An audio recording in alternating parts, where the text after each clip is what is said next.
Hello, everyone. So today we're going to go over the chapter on China in the textbook, and let us begin.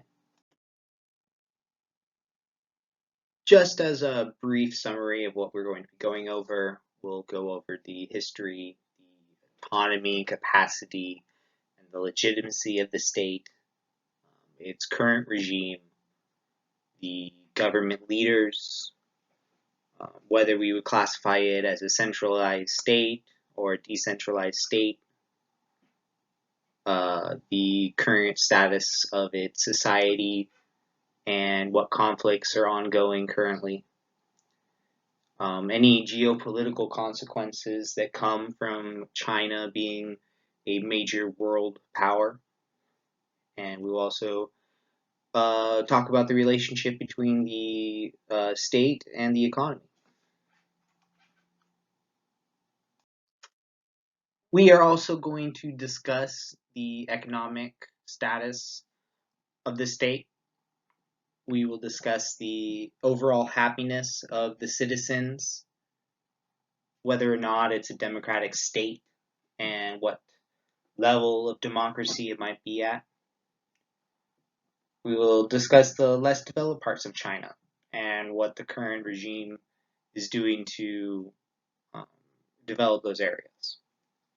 We also explain the executive and legislative structure, how each part of the government uh, uses its autonomy and capacity to serve its citizens. We will also discuss the judicial branch and its role in society, um, the electoral system and political parties and what powers they might have, as well as the civil rights and civil liberties that these citizens currently enjoy. So, just as a brief history of the state, the People's Republic of China came to power in 1949 after the Chinese Civil War confined the previous Republic of China to Taiwan. The communist takeover, led by Mao Zedong, would go on to be famous for its Great Leap Forward plan and the Cultural Revolution. The Great Leap Forward was an attempt to modernize the Chinese economy to be competitive with industrialization and other modern economies. This, however, was at odds with a largely agrarian economy that lacked the infrastructure for such goals. Mao aimed at leveraging the large population and labor available in China to create new factories and infrastructure. This plan divided people into communes where property was completely collectivized. The resulting communes, which often had little experience in factory production, was inefficient and lacking in skills and expertise that was needed.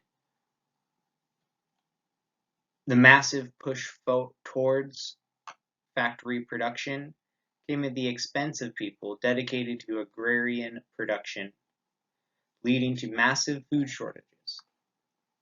The short-sighted plan ended up being massively ineffective, resulting in famine and leading to close to 30 million people dead.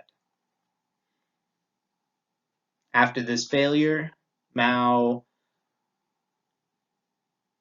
turned his rule around and started a cultural revolution, which sought to change the four olds: the old culture, old customs, old habits, and old beliefs.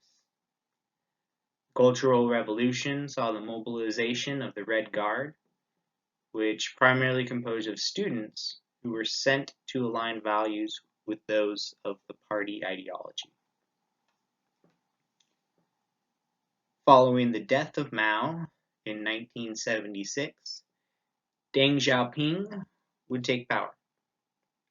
His rule would be notable for his efforts to open up some aspects of the economy. His creation of special economic zones allowed foreign investments that helped boost the economy. He held power until about 1989, until his hand-selected successor took over. Following Deng, Jiang Zemin would take power. His administration would be marked by a focus on scientific advancement, as well as implementation of greater infrastructure. He was a leader in China until 2002, when Hu Jintao took power, until 2012. China has an authoritarian regime and is very non-democratic. Due to it being authoritarian, it has a higher presence of coercion. It is also highly centralized. Their leader is the main person in charge and makes most of the decisions. Although the regime is formally established through the constitution, there is more power in the Chinese Communist Party leadership to determine the norms and rules regarding individual freedom and collective equality.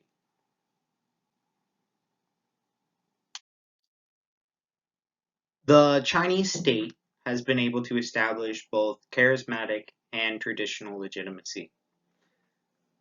The Chinese culture has deep Confucian roots that emphasize the importance of obedience to authority. This reinforced the traditional legitimacy of Chinese emperors in Imperial China, as well as the modern-day Chinese Communist Party. As on top of the traditional legitimacy, there have also been periods where charismatic leaders have taken control of the state, especially during Mao's regime. When he failed at promoting local governance through his Great Leap Forward, he resorted to a cult of personality to reestablish his legitimacy. This weakened the economic, social, and political institutions, and it placed Mao at the center of China. He was able to maintain his legitimacy this way until his death. After Mao, the succession of party leaders was structured and predictable. Deng hand-selected the next two CCP leaders, who followed a strict retirement policy. But when Xi Jinping took office in 2012, he quickly abandoned this form of traditional legitimacy, instead following in Mao's footsteps. He had the National People's Congress remove term limits, and even had, quote, Xi Jinping's thought on socialism with Chinese characteristics, unquote, enshrined in the party constitution. These actions and other centralization efforts have elevated him to almost Mao-like status in the state. The through line of all these leadership has been the Chinese Communist Party. Because of the Confucian culture and the people's willingness to submit to traditional, legitimate sources of authority, the CCP has been able to retain power. People accept the CCP because it has always been there.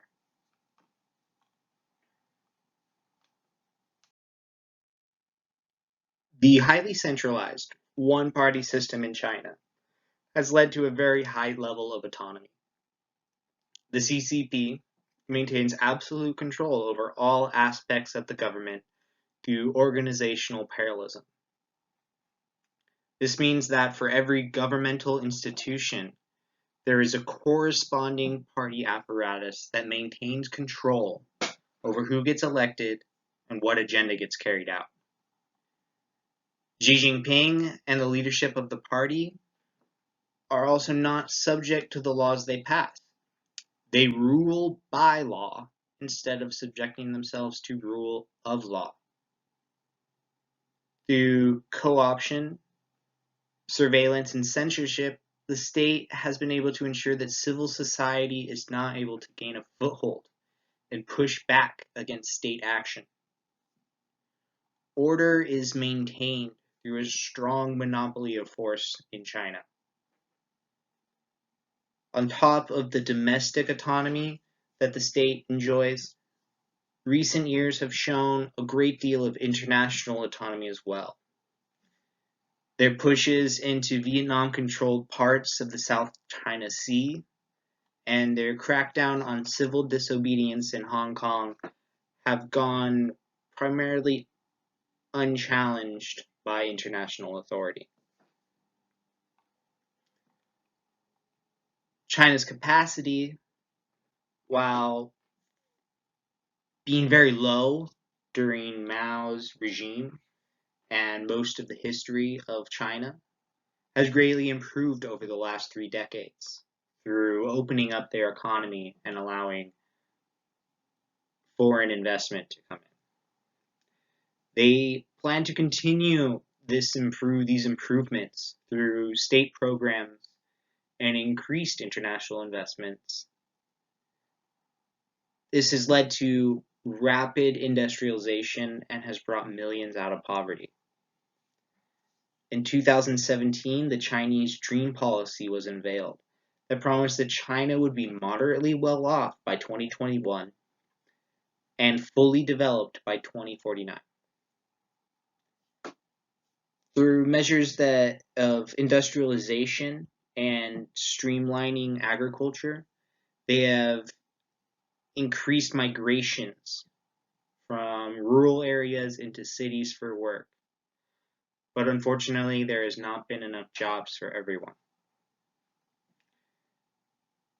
When these migrants move to the city, they are not assigned new residency permits called hukou.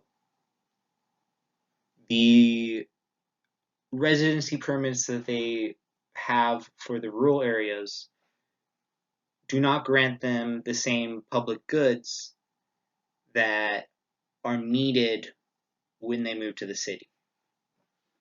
This outdated system has left many citizens without jobs, healthcare, housing, and food.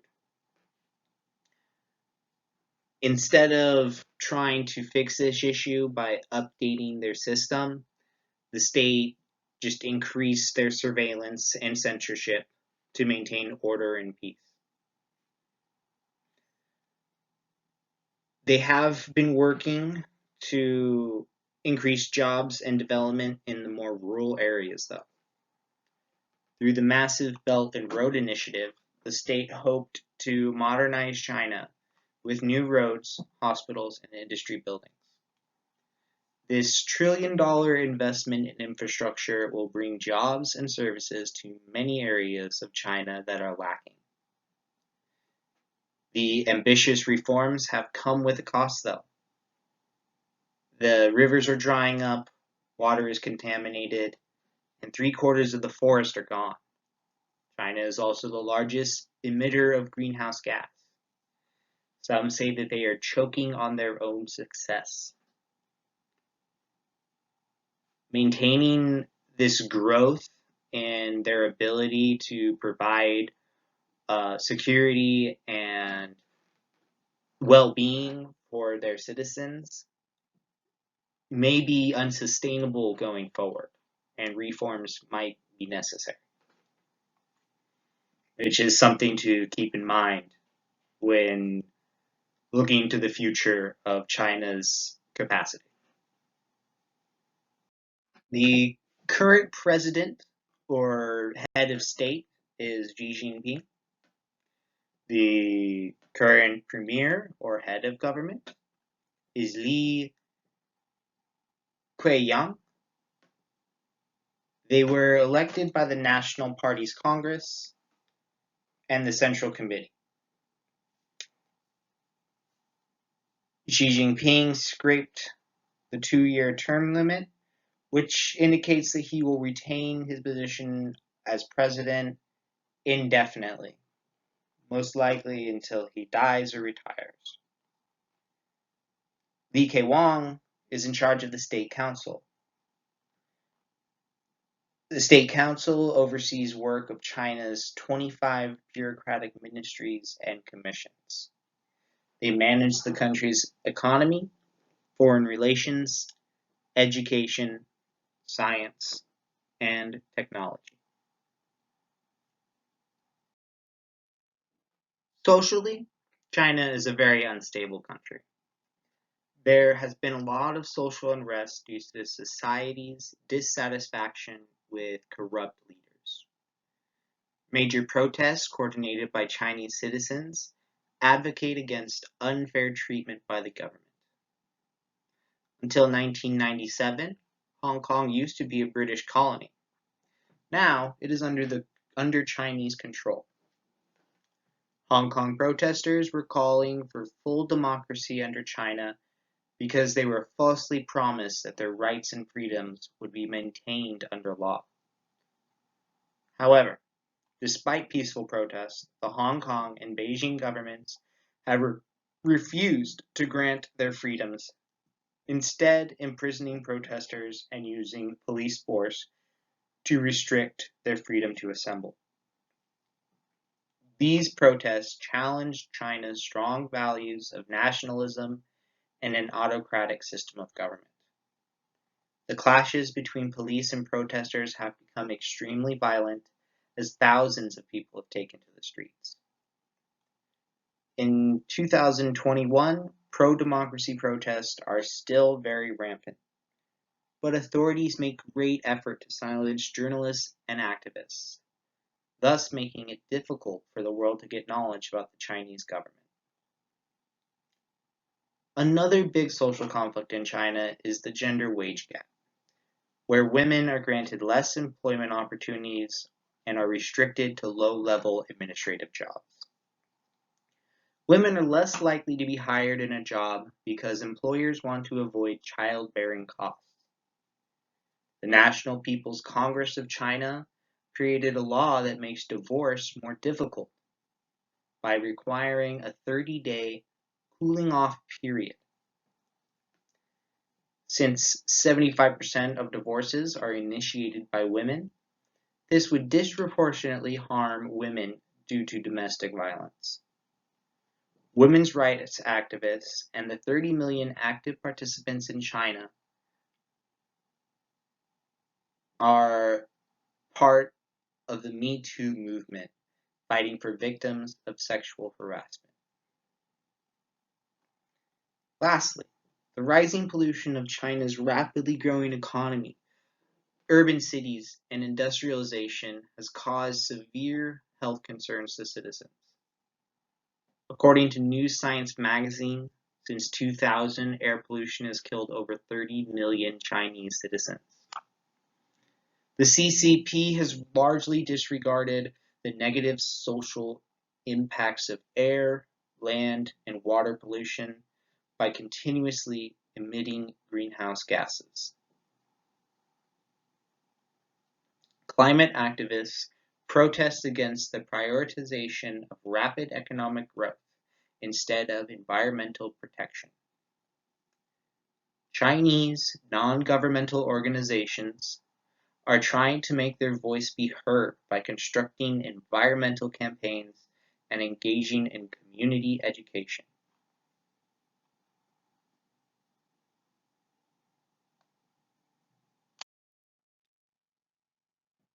So, not only has Confucian culture increased the legitimacy of the state, but it has also helped to reinforce the centralization of government.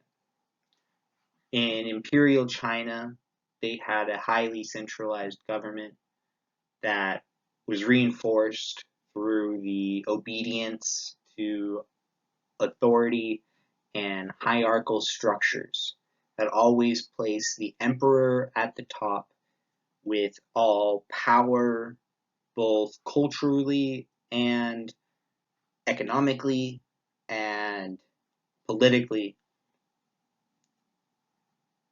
coming down from him. When Mao came into power, he attempted to manifest communism by devolving power to communes through his Great Leap Forward. He set a communist agenda, a industrialization agenda, and then allowed the local communes to fulfill his agenda, how they saw fit. It failed, and famine, death, and disorder followed. After this failure, Mao realized that the Confucian culture was going to be a lot harder to dismantle than he previously thought. And perhaps instead of trying to devolve some power, there needed to be a re-centralization that brought China to a more modernized society that was then able to fulfill the communist dream.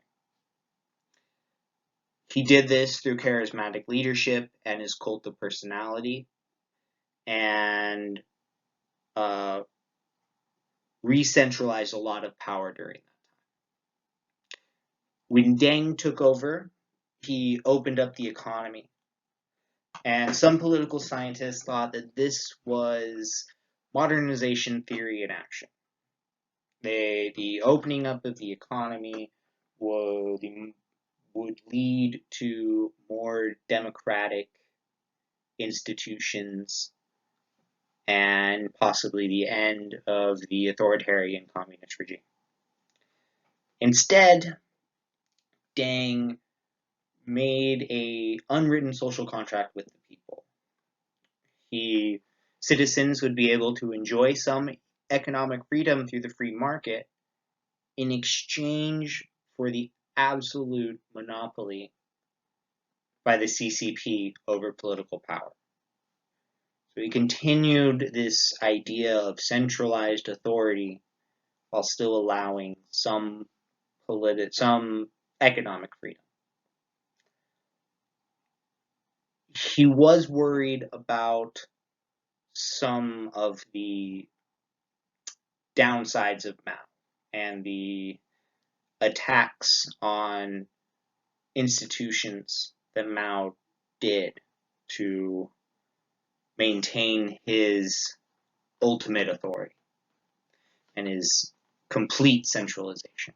So he put some safeguards in that did contribute to a lot of decentralization of power. Decisions would be made by committee within the CCP. New membership to the CCP would be merit-based instead of adherence to party ideology. Local leaders would have more decision-making power. And senior leaders would need to resign at a certain age. These safeguards, some of them being enshrined in the Constitution, were eliminated by Xi Jinping when he took over. He believed that the previous administrations decentralized too much power to local authority, and he eliminated the term and age limits. He reinforced the commitment to CCP ideology and his thought on socialism as being important, and he tightened the control over the economy.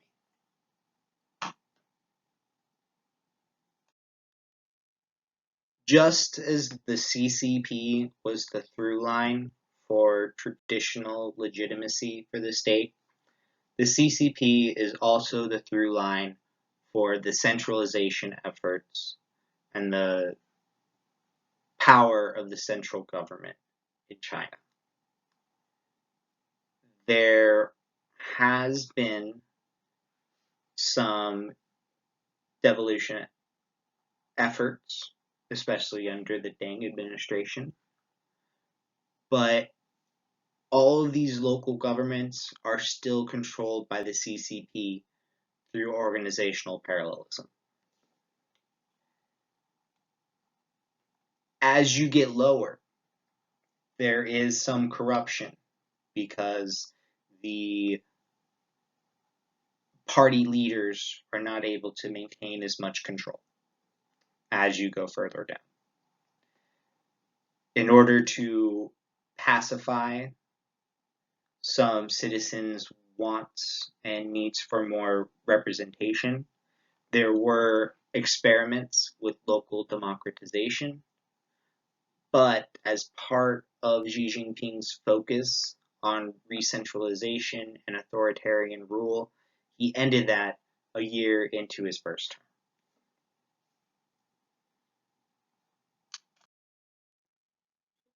China is a growing global superpower, as it has one of the largest and most efficient economies in the world.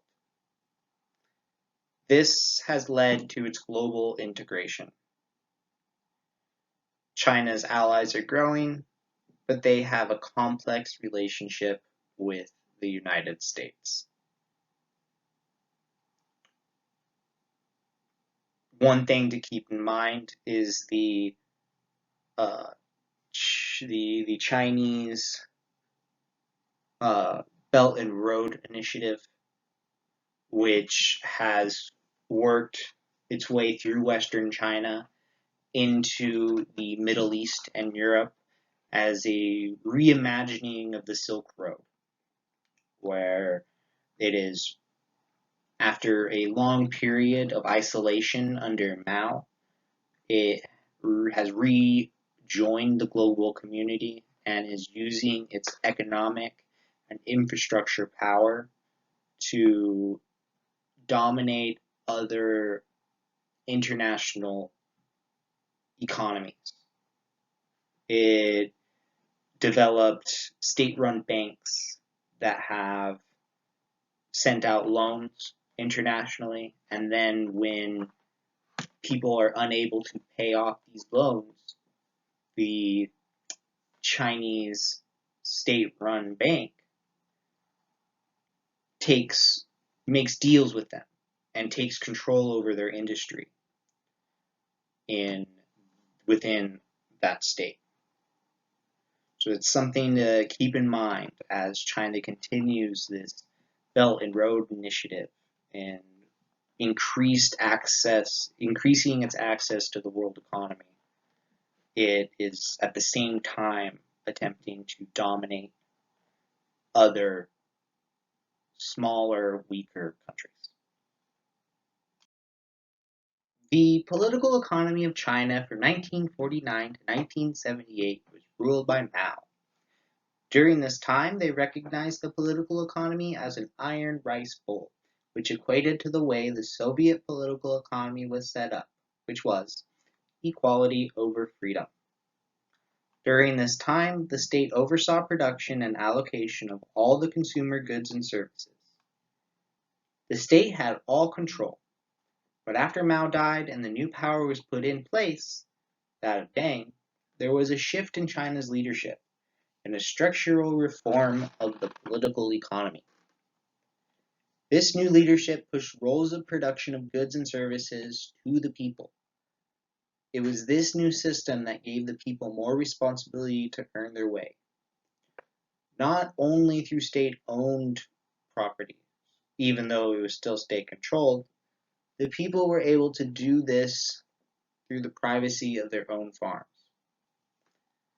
As China moved into the 21st century and Xi Jinping took control, there was a new China, a new vision that was defined through the China Dream.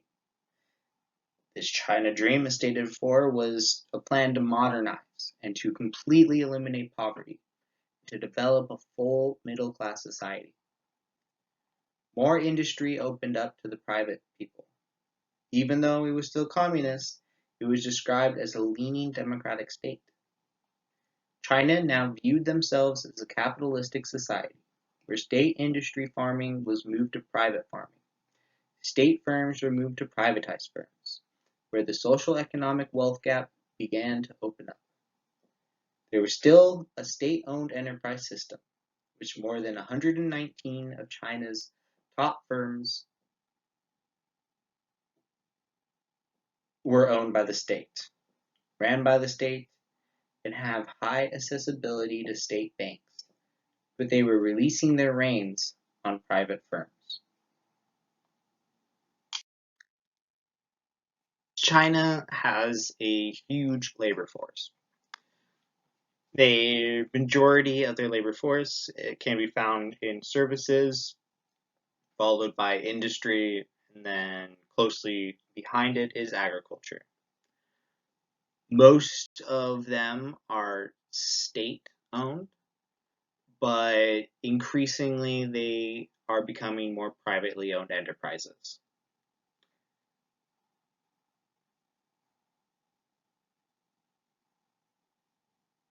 China has more than 119 state-owned enterprises, which all tend to receive favored access to financial help and market access. The happiness of citizens in China is up for debate and differs based on who is asked. Some individuals, such as the Chinese government leader Hu Chunying, claim that China led in happiness of citizens in 2020. And they made this claim based on a survey conducted by the IPSOS. The IPSOS is a multinational market research and consulting firm, and the statistic conducted by them that is used by certain individuals states that around 93% of adults in China recorded being very happy or rather happy. This survey also stated that China had the lowest proportion of adults feeling unhappy. While this survey indicates clear happiness within the citizens, this is not the case, as a survey sample represents a more urban, educated, and affluent audience than would be given from the general population. Another factor that impacts the outcome of the statistics is that the survey was conducted through an online survey. Online surveys are typically biased, as they only attract the responses of individuals with strong opinions and are only accessible to individuals with access to the internet. Therefore, most likely, the statement of Chinese happiness is misleading.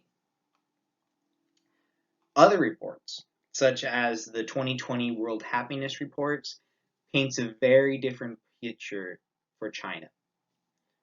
Contrary to China's belief, it is ranked 94th out of 153 countries ranked by the World Happiness Report. This report ranks countries by how happy their citizens perceive themselves to be, according to their evaluations of their own lives. The average ranking by the World Happiness Report likely results from 1. China being scrutinized recently for its treatment of minorities, as there is abundant evidence of China having extensive assimilation efforts, including detention camps, forced labor, and other alleged abuses. China's war on air pollution has failed to meet international standards, and China, as stated earlier, is one of the largest sources of carbon dioxide emissions. And lastly, China's citizens' happiness depends on their social class. As noted in the first survey, the middle and wealthy classes remain happy as they reap a lot of the country's benefits, while the lower class and minorities and rural areas suffer from poor living conditions and inequality. Overall, while some claim citizens' levels of happiness is very high, certain factors cause Chinese citizens' level of happiness to be ranked as average by the World Happiness Report. China is non-democratic.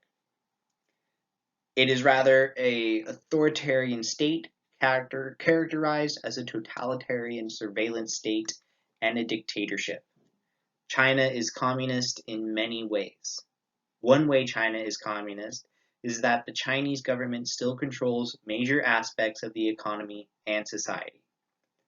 An example of this is that almost every Chinese bank is state-owned, which allows for the government to decide which businesses and individuals will get the most favorable loans. Another way China is communist is that all domestic media is entirely state-owned and only offers uniformly favorable political information. The biggest vestige of classical communism seen in China is the fact that every square inch of land in the country still belongs to the government. Additionally, China is communist as ever politically. The country operates under the single-party rule of the highly centralized Communist Party.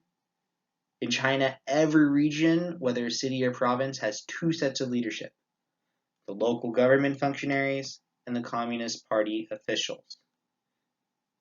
In their communist country, all government workers must be Communist Party members, and the top local government leaders must always answer to the top party leader. In summation, China is a totalitarian, non-democratic, communist country, which is illustrated through the government's control of banks, domestic media, and every square inch of land in the country.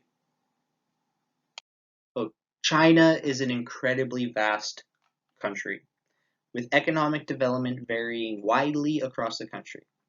While it has an incredibly strong economy, much of it is concentrated along the eastern coastline. The western part of China, relative to the eastern half, is much less populous. Close to 90% of the population of China is concentrated on the eastern half. The disparity between the eastern and western halves of the country are massive, with the economic and political consequences of these disparities affecting the lives of the people who live on the western half.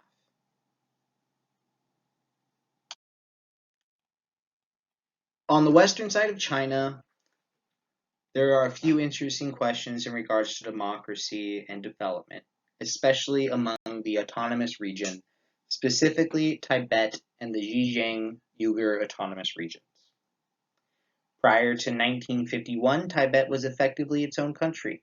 However, in 1951, the 17-point agreement would be settled between Tibetan authorities and the PRC. However, some claim that these agreements were made under duress and coerced by the implicit threat of violence from the People's Republic of China. This would eventually culminate in protest and rebellion in 1959 and the fleeing of the Dalai Lama to India, where he established a government in exile, the Central Tibet Administration.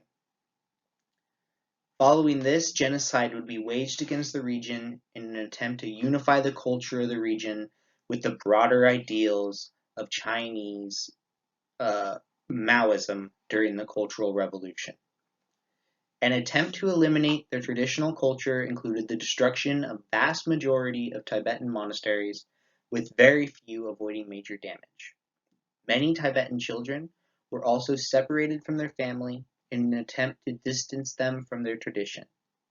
The death toll is disputed, however it ranges somewhere between 400,000 and 1.2 million from a combination of famine and armed conflict. The formation of the pro-independent Tibet movement began to form, and tensions between Tibetan people and the Chinese government have never truly left. Despite resistance from the people, it seems unlikely that majority reforms will be made, and the destruction that has already been wrought is already irreversible. The Tibetan Autonomous Region remains the poorest province of China, with subsistence farming on the minimal arable land available dominating the economy. Similar issues exist in Xinjiang Uyghur Province, where a cultural genocide has been attempted against the Uyghur Muslims population within the region. The Uyghurs, who have historically been a distinct ethnic population with incredibly different language and customs, have also had tension with the Chinese government. However, more recently, the arbitrary imprisonment of an estimated 1 million in re-education camps has been done in an active attempt of cultural genocide. The treatment of ethnic minorities in China's less developed western half is impacted by a poor economy, which makes resistance against the Chinese government substantially more difficult. The Chinese government has prompted the Develop the West campaign, which attempt to bridge the gap in economic output between the two regions. The development plan put 1 trillion yuan, about 150 billion US dollars, towards infrastructure like transport and power plants, as well as investments into incentives for foreign development, ecological protections, and education talent retrainment. While this plan effectively increased GDP, it did not bridge the immense wealth gap between the two regions. The daily government activity of China is conducted by the executive branch, the State Council, and it is led by the Premier, serving as the head of government. The Central Committee of the Communist Party recommends the Premier, who is then formally elected by the National People's Congress. The Premier is assisted in governing by several vice premiers, ministers, and commissioners, who together form the State Council and govern China. While historically the State Council was tasked with the management of China's 25 ministries and commissions, who in turn oversee managing the economy, foreign relations, education, science, technology, state-owned businesses, as well as state affairs and designing the 5-year economic plans. Currently, China's state councils, ministries, and commissions are starting to formulate as well as implement laws and regulations in China. The unicameral legislative branch of China is the National People's Congress, who also appoints the State Council. The National People's Congress, NPC for short, is elected every 5 years. The roughly 3,000 delegates to the NPC are elected at the provincial level by the Provincial People's Congresses, thus representing both geographical as well as functional constituencies. In order to guarantee party control over the legislative affairs, the leader of the NPC must be a member of the Communist Party's Politburo Standing Committee, thus maintaining the link between the Communist Party and the state. While the NPC has the constitutional authority to enact, annul, as well as amend laws, it seldom performs the legislative function it is intended to perform, and delegates most of that power to the NPC's Standing Committee. The Standing Committee is selected from the NPC delegates for a 5-year term parallel with the NPC term and is mostly represented by people with high standing in the Communist Party, state functions, or business enterprises. They meet about every 2 months. This select few are the ones who maintain the legislative power by enacting laws and supervising the enforcement of the Constitution of China, as well as the work of the State Council, the Central Military Commission, the National Supervisory Commission, the Supreme People's Court, and the Supreme People's Proctorate by questioning, addressing inquiries, and investigating specific issues. The Standing Committee also has the power to adjust the 5-year economic plan as well as amend the state budget, ratify or abrogate treaties and agreements with other countries. As stated earlier, China is under authoritarian rule. The leaders are the ones that enact the laws and can change the laws when they see fit for the law to fit their need. They rule by law instead of subjecting themselves to rule of law. As an example, while the Constitution of China restricts the terms that one can serve an NPC to 2 5-term limits, Xi Jinping pushed the NPC to allow him to serve for unlimited time.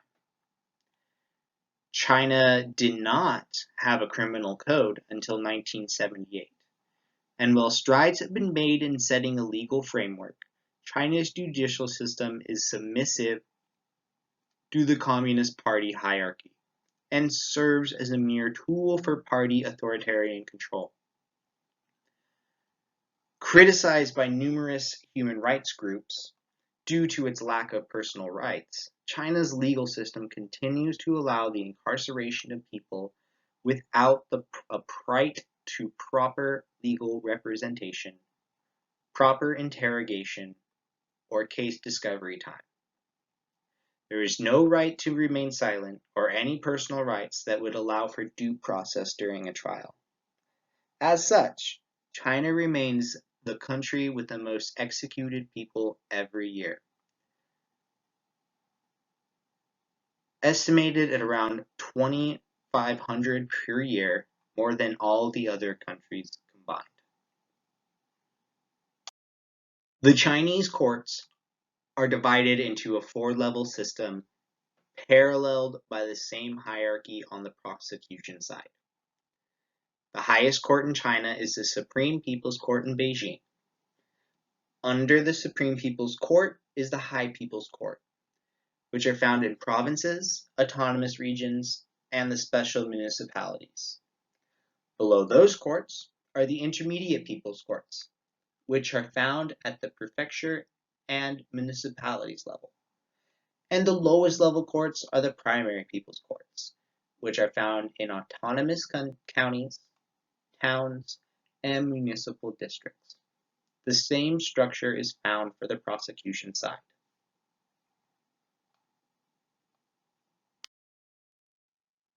Technically, all of China's elections are democratic. All citizens 18 and older have the right to vote, regardless of ethnicity, race, religious beliefs, education level, but any of those rights can be stripped at any moment that the CCP decides. China is a one-party state, so although you might have some freedom to vote for a different member of the Chinese Communist Party, you are still going to end up electing someone from the Chinese Communist Party, whether you like it or not.